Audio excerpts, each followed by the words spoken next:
Welcome to the Institute of Jewish Knowledge and Learning. We are on our third session of the future of Judaism. This week we are exploring Shabbat Unveiled, embracing the future of rest and renewal. Our guest panelists tonight are Rabbi Amy Pessah from Jewish Renewal and part of the IJKL faculty, and Rabbi David Spey of Temple Bat Yam. Before we begin, I just want to say once again that Rabbi David Paskin is our moderator spectacular, and to thank the Jewish Federation of Broward County for their support in this program. Take it away, Rabbi David. Thank you, Kim. Thank you so much. Good to see everybody. Welcome back, welcome back, welcome back. I am so excited about today's conversation around the future of Judaism, specifically thinking about Shabbat and the place of Shabbat. And I'm also incredibly excited about our two guest teachers today. So I'm going to let each of them introduce themselves and maybe share a little Torah if they want. So we'll start with my old friend Amy, and then go to David. But before we do that, as we have for the past couple of sessions, our hearts are captive in Gaza. Bring them home now. Rabbi Amy, would you like to say hello? Yes. Thank you so much. I just want to pause after your brief plea for the hostages. Before I rush into my introduction. I really just want to sit with that for a second. And may our time together be in the merit to help these hostages come home. I am so delighted to be with the IJKL community. I'm Rabbi Amy Grossblatt Pessah. I reside in Boca Raton, Florida, and I like to call myself a community rabbi. So I am at various places, Reform, Conservative, Unaffiliated, Renewal, and points in between. I have a background in Jewish education. I've been a Jewish educator for over 30 years. So I guess you can figure out where that puts me in terms of my age, plus or minus. I also have training as a spiritual director, and I received my ordination from Aleph Alliance for Jewish Renewal in 2019. I also am the author of a book on parenting called Parenting on a Prayer, Ancient Jewish Secrets for Raising Modern Children. And so a lot of my Shabbat practice and lived experience is deeply connected to what it means to create that kind of an environment in the home, especially for my kids. Hopefully that will come up a little bit later, but I did just want to share two quick teachings that were quite resonant with me when I was thinking about our program for this evening. The first one comes from the Siddur called Likrat Shabbat, and the following it says, "A great pianist was asked by an ardent admirer, 'How do you handle those notes so well? As well as you do, how do you handle them?' And the artist answered, 'The notes I handle no better than many pianists, but the pauses between the notes, that is where the art resides.' In great living, as in great music, the art may be in the pauses. Surely one of the enduring contributions which Judaism made to the art of living was the Shabbat, the pause between the notes. And it is to this Shabbat that we must look if we are to restore our sense of serenity and sanctity, which Shabbat offers in such joyous abundance." And one other short teaching from Reb Zalman Schachter Shalomi, the father of the Jewish Renewal movement of blessed memory. He wrote the following: "Sabbaths are like periods inserted into an otherwise endless run-on sentence." I love that. Rabbi Amy, the Likrat Shabbat quote that you read, is that from the old blue Likrat Shabbat? That's Yes. what I grew up with, and I also have readings from that Siddur that I've never forgotten. Yeah, Wow, great. that's Blast from the beautiful. past. Yeah, beautiful. Rabbi David Spey, hello, my friend. Hi, how are you? Baruch So, Hashem. um, I'm very excited to be here. Thank you to IJKL for organizing all of this. Shabbat happens to be a great subject and an exciting one. We often talk about Shabbat as being a day of rest, but it's a day of active rest. We're actually doing things on Shabbat. And I came back to the Jewish world in my mid to late 20s. If I had ever had a first career, I would have been a second career rabbi, starting my rabbinic studies in my late 20s. I was actually 30 years old when I moved to Israel with my family for the first year of the 5-year program through Hebrew Union College. I and my congregation are a Reform congregation on the East Side. And I came back to Judaism through adult Jewish learning. I had grown up with a Jewish identity that I sort of call the lachrymose view of Jewish history. The sad, my parents, my synagogue taught me a lot about the Holocaust and a lot about Israel and a lot about survival for the Jewish people, but not about the beauty and grandeur that is the Jewish world and Jewish thought and Jewish belief. So I dove into text, and one of my favorite quotes comes out of not just Mishkan Tefillah, but they quote Abraham Joshua Heschel. And Heschel's quote described Shabbat in the following way. In the end of his introduction to his little monograph, the Sabbath. The meaning of the Sabbath is to celebrate time rather than space. 6 days a week, we live under the tyranny of things of space. On the Sabbath, we try to become attuned to holiness in time. It is a day on which we are called upon to share in what is eternal in time, to turn from the results of creation to the mystery of creation, from the world of creation to the creation of the world. And this is why I believe that Shabbat, yes, it's rest, but it's an active form of rest. It's actively seeking to reinvigorate our minds, our souls for the week ahead and for life ahead. And I think one of the keys to it has to do with the concept of, as Heschel indicates, of focusing on time. We refer to Shabbat as Zman Kodesh, as holy time. But the word Kodesh, it doesn't translate really well as holy. Holy makes us who are English speakers, English being a Christian-based Christologic language, think of Christian ideas of holiness, that which is sacred. I spent many years studying Latin, so sacred comes from the word sacri, meaning untouchable. But that's not Kodesh. That which is Kodesh, we engage with, we touch, we embrace. And so the word Kodesh, when we study its etymology, it comes from the word to mean separate.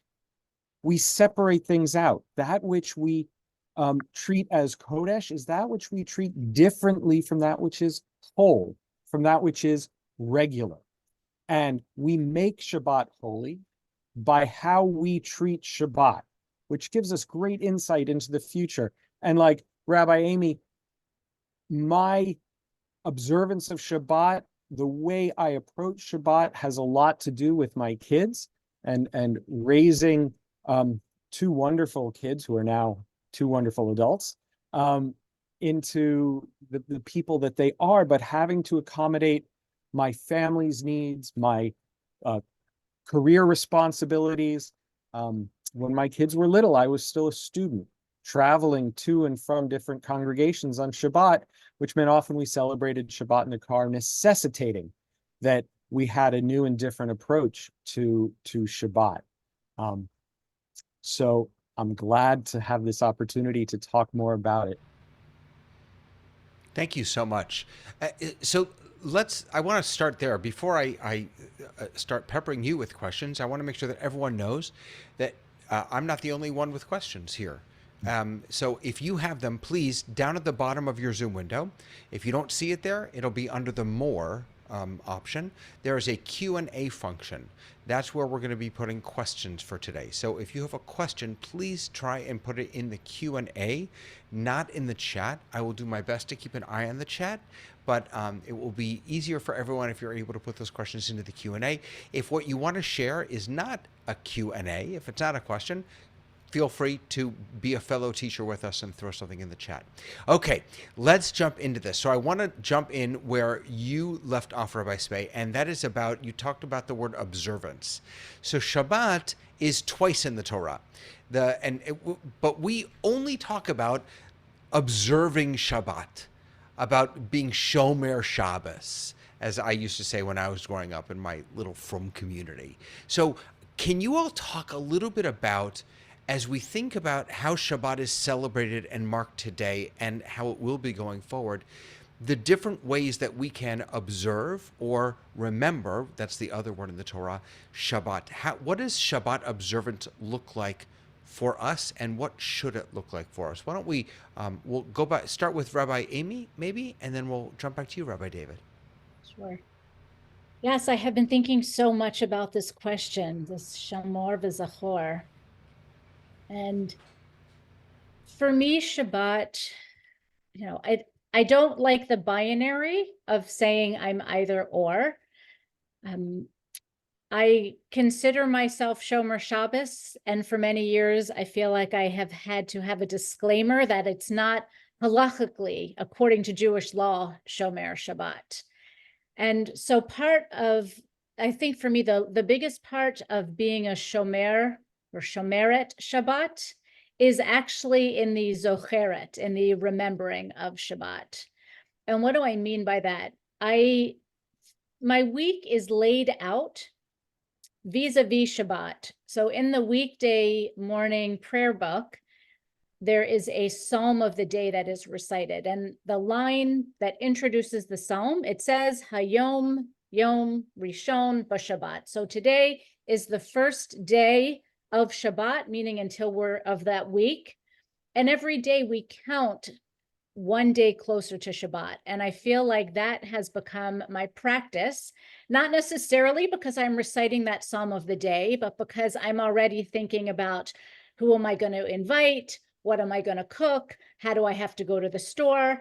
And so a lot of my week is very much focused around that pinnacle of Shabbat in my life.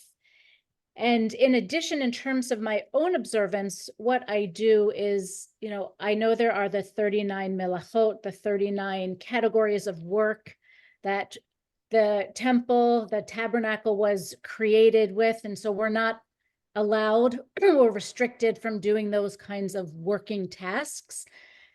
I sort of fit into some of those categories. And for me, I like to modernize it, and I don't like to do what I consider work. So I don't do laundry. I don't go grocery shopping. I don't run errands. I try to create this kind of remembering and observing in a little bit of a more modern way. Now, I also have learned to be flexible as someone who had young children. And so this is going back many years. And even though I say I do not do laundry on Shabbat, if one of my young infants might have had a bit of an explosion in their diaper, I was not going to let that stay overnight, right? So there's like a little bit sense of practical, and same thing. If I'm going to have a sink full of food that I wouldn't run the disposal on, that was going to have a malodor, I sort of have a little bit more of a bending of how I can shamor, to guard and to keep Shabbat.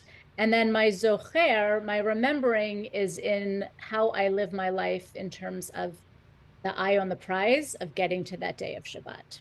So you've embraced the idea of being Shomer Shabbos and sort of adjusted it or modernized it to fit your life. It's interesting because I did the exact opposite. I embraced I said, you know what? I'm not Shomer Shabbos. Proudly not Shomer Shabbos, but I'm most definitely Zocher Shabbos. So I'll get in my car, but I'll only drive to shul or to family, right? Or I'll only listen to Jewish music. I'm always thinking about what can I do to help me remember that it's Shabbat. Rabbi David, where do you fall on this spectrum? I tend to fall in Rabbi Amy's camp. Um, I have long grieved the relinquishing of the term religious to the traditionally observant. I view myself as a very religious person, though not traditionally observant. Similarly, I think I remember and observe Shabbat, though not in a traditionally halakhic or a traditionally observant way. My observance of Shabbat, I tried to tie back to its roots in the Torah itself, where Shabbat sort of takes on three different characters, or the instructions to observe Shabbat fall into three categories. There's the idea of Shabbat as being the culmination of creation. There's also the idea of Shabbat as being the ot, the symbol of the covenant between God and the children of Israel. And there's the ethical mitzvah. So that there's ethics and morality behind not just observing Shabbat, but in observing Shabbat and giving others a chance to rest and reflect as well. And so I don't do my chores on Shabbat. I do the cooking and the shopping in the family. Shabbat is a no shopping day. I love working with my hands. I have a little wood shop in the back. And so on Shabbat, which is one of the few days a week that I really have a chance to get engrossed in what I do there, I go and I work because that helps me to commune with God and often the Jewish people. A lot of what I make is wooden Judaica of different kinds. But I'm not taxing others to do it. I have no problem with power tools. I have no problem with driving cars. I have tried to live at different times in my life traditionally observant versions of Shabbat. And quite frankly, for me, it interferes with my ability to experience God and community and tradition, because I sit there in the window with my hand outstretched, looking for those three stars, just praying, when can I really start living again? For me, it's not a restful, reflective time. It's really a challenge to observe it in that traditional way. That's wow.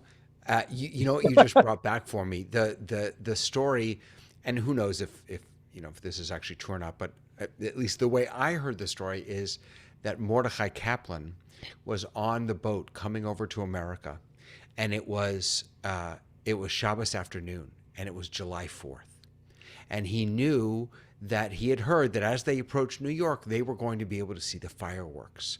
But it was Shabbos. And so he was down below, davening as fast as he could possibly daven, like you said, waiting for those three stars, just waiting so he could go up and see the fireworks. And finally Shabbos ends, and he runs up, and because it's, July, Shabbos ends late. He runs up, he had missed the fireworks. And the story that I heard is that that's when he decided, I'm never going to miss the fireworks again. We should be able to live fully as Jews and fully as Americans. That's such the way you just described that just brought that to life for me. Before we jumped on, I was looking over some of the questions that we'd written ahead of time, and I jotted another one down, and it's just two words, but in some ways it embodies so many other questions, and you'll have to forgive me for saying it now because I think that it'll probably pop up a few times. The question is, who cares? And what I mean by that is Shabbos really important? is it like in the greater scheme of things, is it really important? And I guess that, let me just throw out two different ways that I hear that. Number one, on some philosophical level, does Shabbos need us to care about it? Can you said use the word, Rabbi Spey, about kadosh, about holy? Is Shabbos holy on its own, or do we make Shabbos holy? And then the second part of that question is, how important is Shabbat to the continuity of Judaism and the Jewish people? Help. I I will only speak for myself. I can't speak for all of the Jewish people. I will say that I do believe Shabbat is inextricably linked to the Jewish people. I'm sure many of us are familiar with the quote by Echad Ha'am, who says, more than the Sabbath, the Jews have kept the Sabbath has kept the Jews. And so I do believe that there is this element of collective consciousness, and Shabbat is a placeholder for the Jewish people. And having said that, I do think that being a human being, especially during these times, is incredibly challenging. And having, depending on one's viewpoint, either the choice or the mandate to follow Shabbat, however one defines it for themselves, is actually something that will help keep us sane. There is news and texts and emails, this whole digital age, something is available 24/7, 365 days a year. And it's very easy to get caught up and sucked down into the, what I like to call the Facebook rabbit hole, right? I go to check one thing and then an hour later, how did this happen? And so for myself, what I try to do on Shabbat is to stay away from social media. Again, I am not perfect. I do slip. I don't have hard and fast rules, but I know for myself that my mental health and my spiritual health becomes more elevated when I'm less attached to my device. I have adult children who don't live at home. I keep my phone on Shabbat in case somebody needs to get in touch with me. And I try hard not to use it in a way that doesn't feel Shabbistic. And so I do think that Shabbat makes a difference. I know it makes a difference in my life. I also believe that there's this element of joy that's associated with Shabbat. And so if we've had harrowing long weeks and months, how can we infuse this oneg, this joy, into our life as a reminder, right? We are running on this hamster wheel, and it's a moment to say, hey, stop. It's time for you to be in community. It's time for you to nourish your neshama, your soul. It's time for you to go out into the garden. And if it means planting, even though you're not really supposed to plant, I don't get a chance to plant all week. I don't get a chance to tend my garden. And so I do think I would be, if this is, an advocate for Shabbat and moving into the future, whether it's taking a digital rest, whether it's introducing elements of joy, connecting ourselves to a community, and to really connect ourselves to the Holy One of blessing. Rabbi Spey, I want to let you jump in. I just want to bring in Chana in the chat. Reminds us that the Talmud says that Shabbat is 1/60th of Gan Eden, and you talked about going into the garden. So Shabbat is linked very closely with a garden. And I also just wanted to add to the conversation, and Rabbi Spey, if you'd like to pick up on this, feel free, that since COVID, we have spent we have been using much more technology on Shabbat than I think many of us ever did before, certainly more than I ever did before. And that's an interesting piece of this, because I'm with you. On Shabbat, it's a great time to put all that tech away, but it's fascinating. Rabbi Spey, I'm sorry, I didn't mean to jump in. No. So I hate social media. I think it's a very problematic tool that we use in the world. So for me, that doesn't resonate for not using social media doesn't resonate on Shabbat because I don't tend to use social media anyway, much to the chagrin of my board. But the idea, coming back to that idea of Kodesh and does Shabbat need us, and Ahad Ha'am's statement, we make things holy. We have in Mishkan Tefillah, our prayer book, a statement as God doesn't need our prayers, no Hebrew nor English. We need them. Similarly, we make things Kodesh. Our marriages, Kiddushin, we make them holy by the way we treat our spouse. We treat our spouse in a unique and different way, differently than we treat any other person or any other relationship in the world.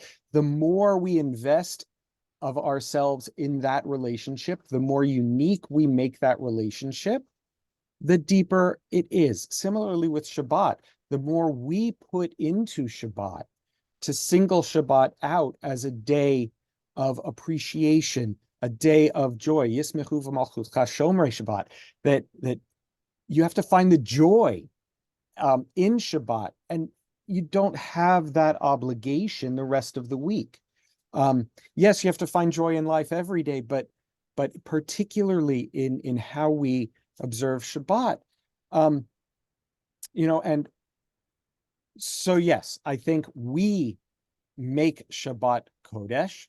We are in charge of it, and it works for us, and Shabbat preserves the Jewish people because it asks that we invest ourselves in our tradition, in our relationship with God, in our relationships with our community. Who's coming over for dinner? Who's coming over for lunch? What's the discussion that we're going to have that is different from the rest of the week? That isn't about the synagogue budget, that isn't about the programs that are coming up, but that's about who and what we are, how we approach the world, how we approach God, our community, ethics, morality. It really becomes incumbent upon us. As you were talking, I was thinking to myself, boy, that all sounds beautiful, but how many Jews are actually doing that? Deciding that the conversations on Friday night is going to be different. And then I started thinking about one of my teachers here who I just hired. She's Israeli. She moved from, she lives in Ashkelon. She moved from Ashkelon about 6 months ago. She is as chiloni, she is as secular as they come, completely secular.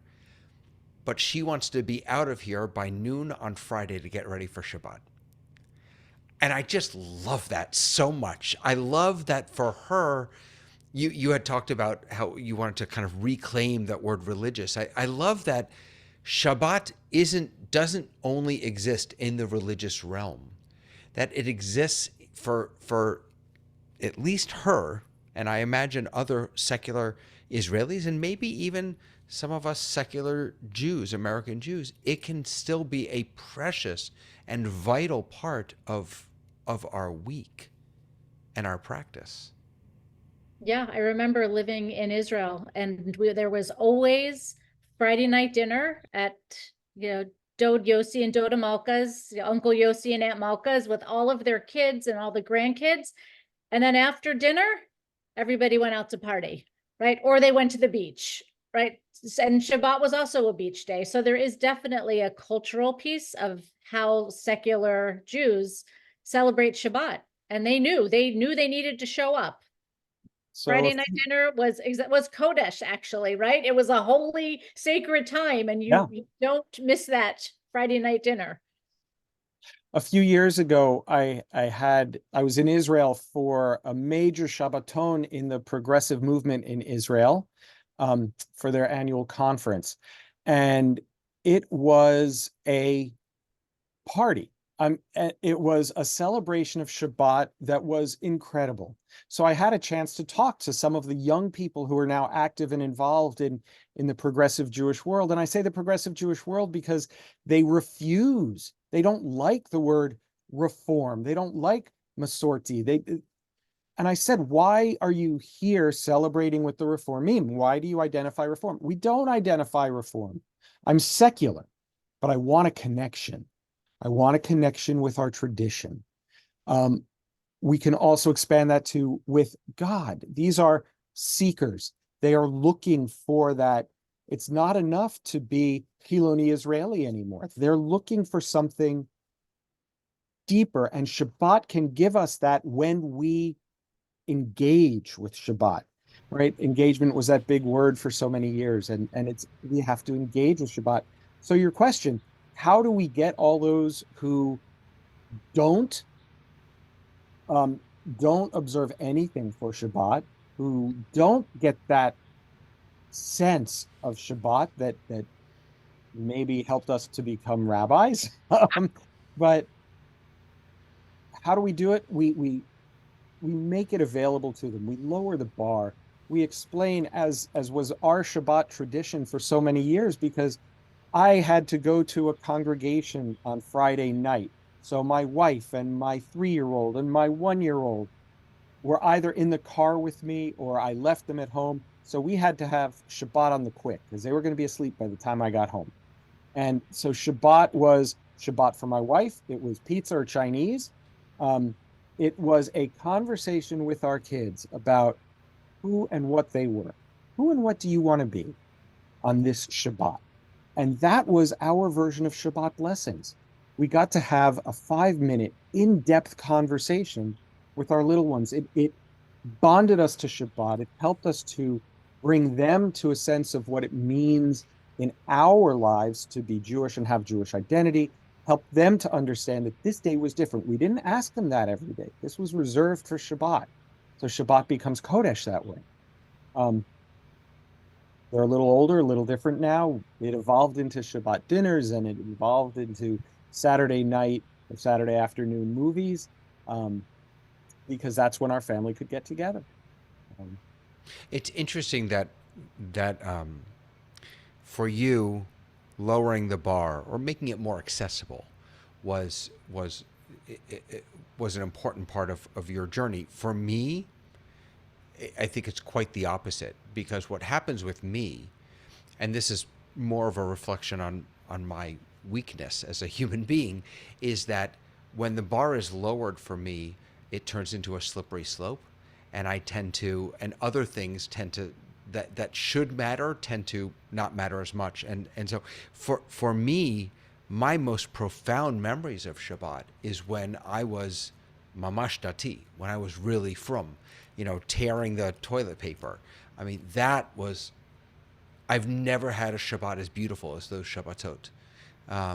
And they've just been so powerful as a memory for me.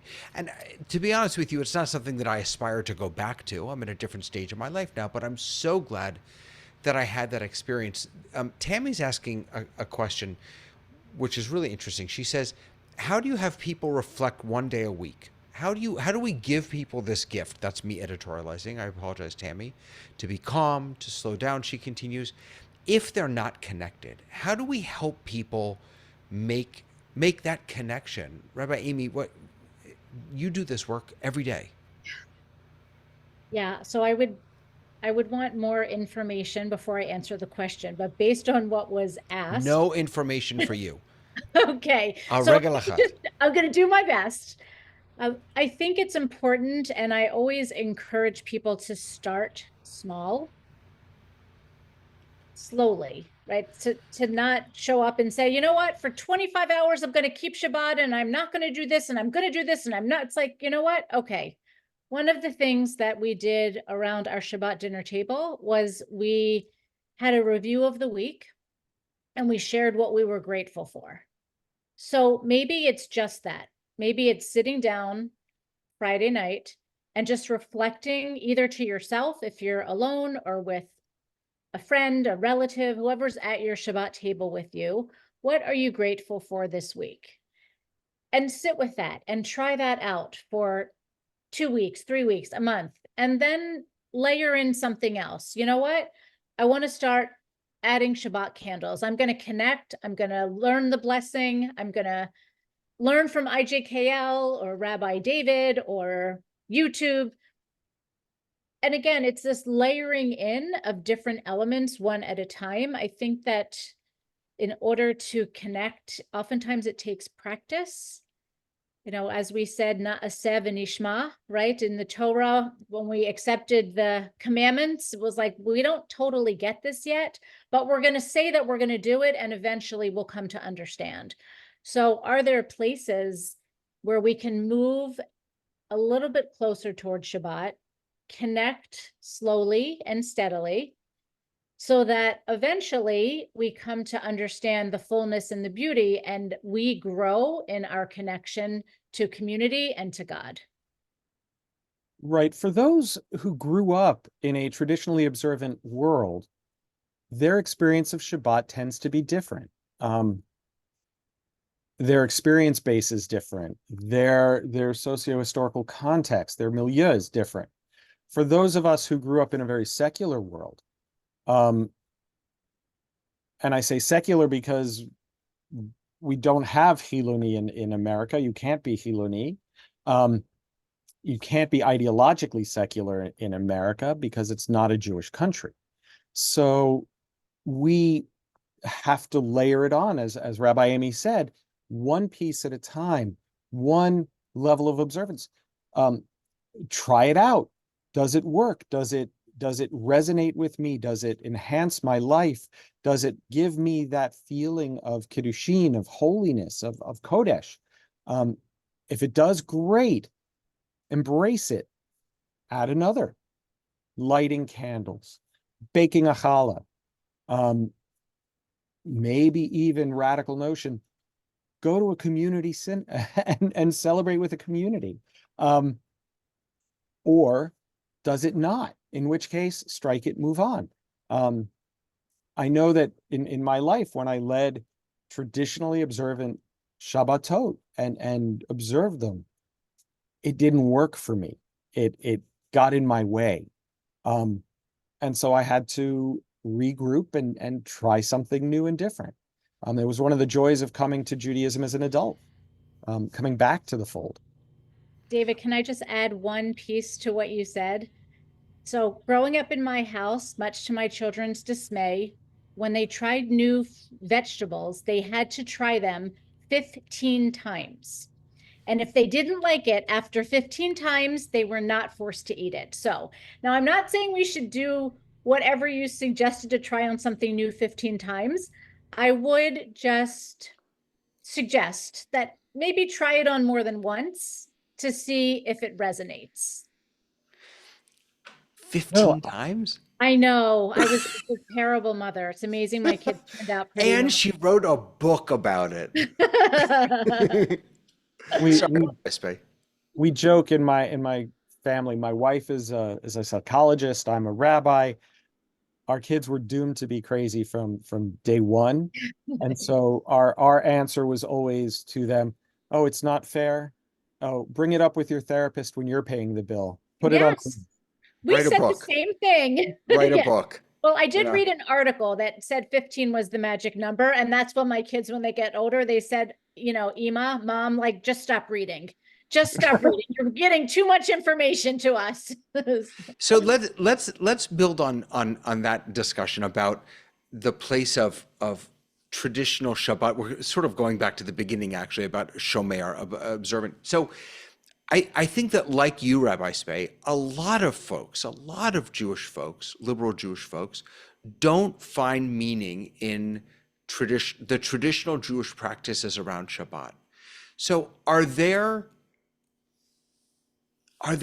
elements, are there pieces of the mitzvot of Shabbat, of the halachot of Shabbat, the laws or the commandments about Shabbat, or even just the traditions of Shabbat that you say, boy, you know, these are worth holding on to? What are the traditional elements that you think are really just fundamental? I think a lot of the traditions that help build community. So communal worship is a great one. Communal eating, dining is another one that bring people together, that bring the Jewish community together, because we are a Jewish community. right? It helps us to acknowledge that piece of it. The lighting of the candles, it's quick, it's easy, it brings beauty, it brings warmth. It's a physical ritual reminder. Ritual is a great memory creation. Music is another one. So it's not that traditional observance doesn't have a place. I try not to work. If a congregant calls me with a life cycle emergency, of course I take the call. Life, preservation of life, Pikuach Nefesh trumps everything. But if someone starts to talk to me about the program that's coming up around, I've been obsessing about it. Can we talk about this tomorrow? Or my Motzi Shabbos list, call list. After Saturday night, there are these phone calls that I make, but trying to put it off because my wife explained to me, the great psychologist, there are things in our life that are important. There are things that are life that are urgent. Some things are both important and urgent. Those you do right away, right? Often they even trump Shabbat. But the things that are important but not urgent, they'll wait till after Shabbat. And the things that are urgent and not important, they're not important. They can wait till later. And to impose that on ourselves, and there is benefit in discipline. And so exercising discipline in our lives, whether it's traditional observance or creative, adaptive observance, using the discipline to help build ourselves into thinking, living in the moment, mindful Jews helps us as people and helps us to be better people. And I think that's part of it. So yes, traditional observance is great.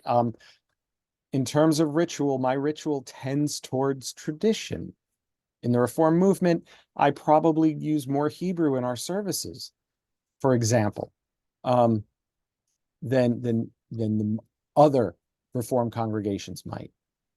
So yes, I spent 2 years at this conservative movement seminary, JTS, in their Mechina program, prepping for their rabbinical school when I decided to matriculate at HUC instead.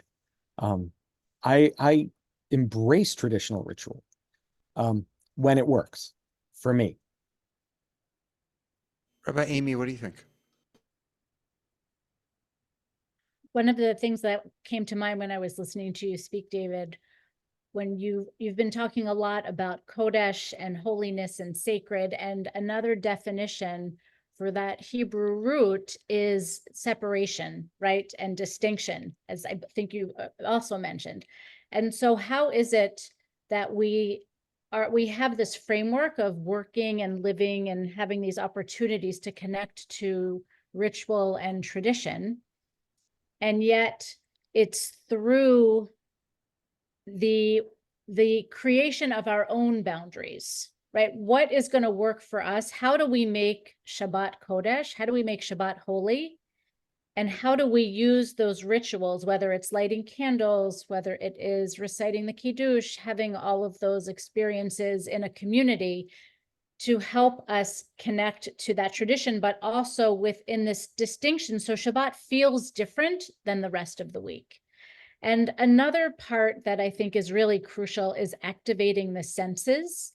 So baking challah is something that I have come to do every week. And when my kids or guests, would come in the door on Friday afternoon and this waft of challah, was like it's Shabbos, right? It's Shabbat. And how do we create that connection to ritual, right? To smelling the wine. And then after Shabbat, which we haven't spoken about yet, but Havdalah, right? The smelling of the spices and the recitation of prayers and the songs that we would sing. So that's part of this, like activating our olfactory organs and our ears and really helping to steep ourselves so that Shabbat becomes part of our psyche and part of our physicality. I'm thinking about in the renewal world, there's a 4 worlds approach. The mystics talk about the 4 worlds and how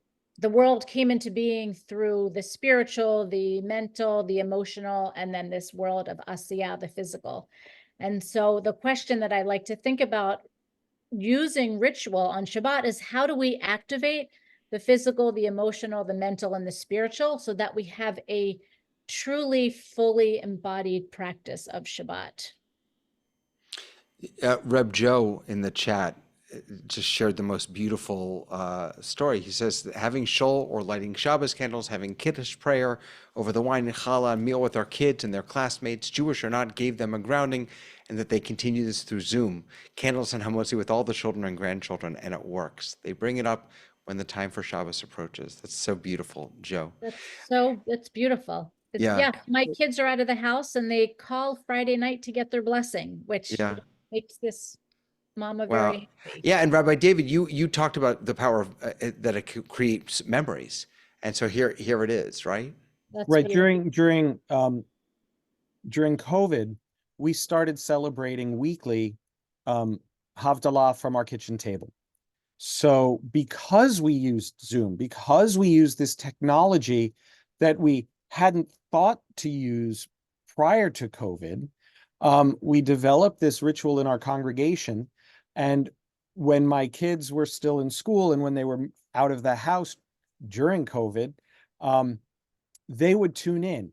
And so it became this community-wide celebration that helped to enhance that sense of Shabbat, that did incorporate the senses, and it created indelible memories.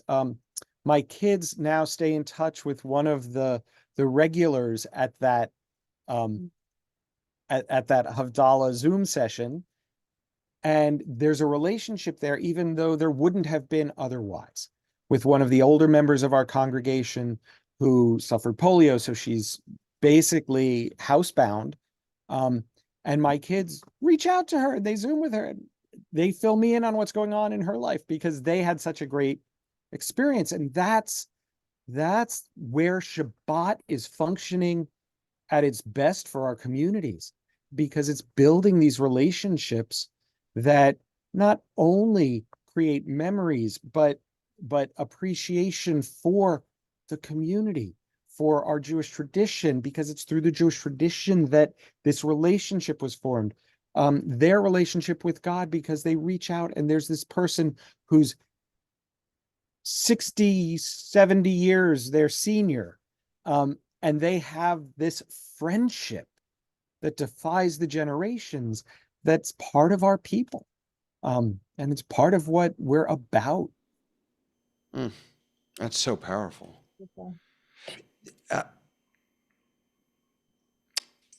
I heard a tradition once that I think it comes from the Lubavitch movement, that if every Jew in the world celebrated Shabbat twice in a row, Mashiach would come. The Messiah would arrive. So here's my question. What's the goal of Shabbat? Why is it, I mean, I don't buy into the whole Mashiach is coming if we all do it twice, but there's got to be it's important because, and I'm thinking about this in the context of this insane world that we live in, where there is so much that we have to pay attention to. There's so much work to do. What is Shabbat, as we look ahead, is Shabbat really that important, and why? Well, I think you alluded to at least an answer for me in the question itself. I often joke with my congregants that exercise is bad for you, right? You hear about runner's knees and tennis elbow, and you never hear about couch potato butt. So why exercise? Because we know it's good for us. It contributes to our health. And we can't take care of others unless we take care of ourselves. Well, there is so much to do. There's so much work. There's so much stress that sometimes you have to just stop and give yourself, give your friends and relatives a chance to decompress, to get that basal level of stress back down, that anxiety that comes with daily living, and take care of ourselves so that we can take care of the world, which is what we do. So Shabbat is just as important and just as healthy for us. And if there's a goal of Shabbat, it's that it's good for us, and it's good for the world because it enables us to take care of each other. Yeah, I remember when I was recently married, my husband was a resident in emergency medicine, and he comes from an Israeli family, Chiloni, right? So more secular. And this was one of our first Shabbat meals in our new apartment. And he sits down at the table, and there's the challah and the candles and the grape juice and whatever meal I made. And he looked at me and he said, I have never been so happy to celebrate Shabbat. Thank God. Right. But it wasn't until he could reflect, and it's where I started with that reading from Likrat Shabbat, that pause, that for a week he was, 24 hours on, and it was exhausting. So when Shabbat arrived, and yes, there were times he did have to work on Shabbat, but this was not one of them, right? So he could really appreciate that spaciousness. And I think that that is what Shabbat offers us. It offers us the pause. It offers us the spaciousness that we don't usually have in our lives. And it also allows us and reminds us to be mindful. So many of us, right, you hear mindfulness is like, oh, it's the in word. Well, Shabbat is a mindful day. It's a mindful space. It's a mindful time. And so that's the first part of what I wanted to say. The second part is I read an article recently in the Washington Post about bringing back Shabbat to help with climate change and the climate crisis. And if the whole world would take some sort of Shabbat, Friday, Saturday, or Sunday, pick whatever religion you would like to affiliate with, we could significantly decrease emissions and burning fuel and digital usage. So that's just something else that I throw out. I think it was in the paper maybe a couple of days ago. If I can find it, I can send it to you, David. And That sounds a little Lubavitch there. If he would, everyone just, yeah. yep, I don't think he's Lubavitch, but this idea of really taking Shabbat seriously to help cut carbon emissions, another interesting thought. It's almost like the my big fat Greek wedding moment in our discussion. The mindfulness aspect has been part of our people's tradition for thousands of years. The fact that Shabbat can contribute to saving the world has been in our tradition long before Jews lived in Lubov. And so The home of we had it Lubavitch. first. Yeah. Yeah. All right. So it's serious. It's meaningful. It's important. Now I'm going to put both of you on the spot. Because I hope we are, as rabbis, not only teachers, but learners and growers and becomers always. I know for myself that there are aspects of Shabbat that I don't do that I wish I did, that I should, that I want to in the future. So is there a ritual, a practice, a tradition of Shabbat, observant or not, or otherwise, that in the future you would like to incorporate into your own practice? Yes. There's a resounding yes. All right, Rabbi, you're up. I think for what I would like to do for myself is to have a little bit more keva, like a little bit more permanence and structure. So there are weeks that I observe Havdalah, and then there are weeks that we happen to have plans a little bit earlier and I don't get to Havdalah. There are weeks that I don't use my cell phone at all. And then there are weeks that I have like a little bit of a slippery slope. So for me personally, I'd like to come into a bit more of a routine so that and I'm going to follow my own advice. I'm going to pick one of those things. I'm not going to pick all of them. So to pick one piece that I would like to tweak for myself, so it becomes a more fuller, embodied, and followed practice. I appreciate the question. Thank you. Again, I think my answer is kind of similar. I would like to reshuffle my Friday Erev Shabbat, the preparation for Shabbat schedule around a little bit to give me more time to prepare so that I can bring in a little more of the keva, do a little more with my wife and my family before having to come back to the synagogue for services. There's a joke among many of my colleagues that our Shabbat is Monday or Wednesday, depending upon which day is our day off. That we are often working, as it were, on Shabbat. And I don't think it has to feel that way. Someone asked me, why do we have Shabbat if there is on Saturday morning? Why do we have services on Saturday morning if we don't have a bar bat mitzvah? I said, because it's Shabbat. What else are we going to do? And there is that balance of keva and kavanah that's always there. I think in my personal life, I tend toward privileging the kavanah, and I think getting the two back in balance is a good idea. So we're nearing the end of our conversation. I'm so grateful to both of you. But Michael Costa has asked a question that really brings us, I think, full circle, or at least full circle for me, because my overarching question of who cares, and his question is Shabbat essential to the future of Judaism? If so, what does it look like, or what will it look like for young people who are not connected? And Michael, I don't want to editorialize your question, so I'll take that word connected and I'll parse it out in two ways. What will it look like for young people who are not connected in a spiritual sense? And what will it look like for young people who are not connected to sort of the institutions of Judaism or the communal Judaism, communal Jewish life? Forgive me. Rabbi Spey, you want to take it first? So this idea of connection as it relates to interpersonal connection and community, I think is a challenge for many of us, my age and or even a little younger than me and older.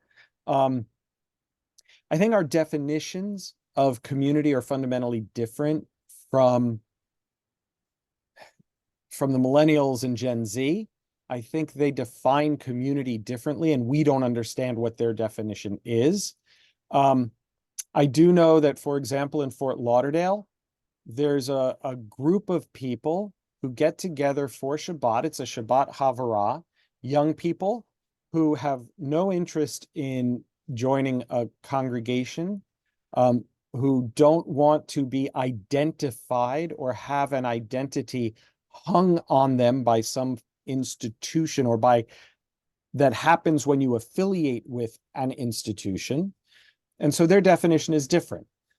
I think the Jewish people can survive perhaps without Shabbat, without the religion of Judaism, but it will not be the Judaism that we've known, that I love, and it will drastically change. And what it will become, I do not know.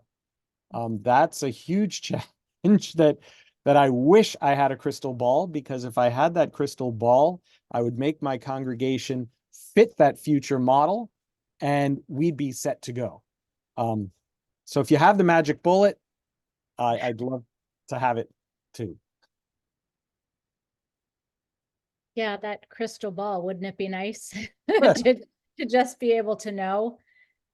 I think, at least I know that there are several organizations that are reaching out to young adults. I think one of them is called One Table, if I'm not mistaken, and it's a Friday night Shabbat dinner get together. There's also the Moshe House, which encourages young Jewish adults to be living together, and I imagine they celebrate Shabbat in some capacity.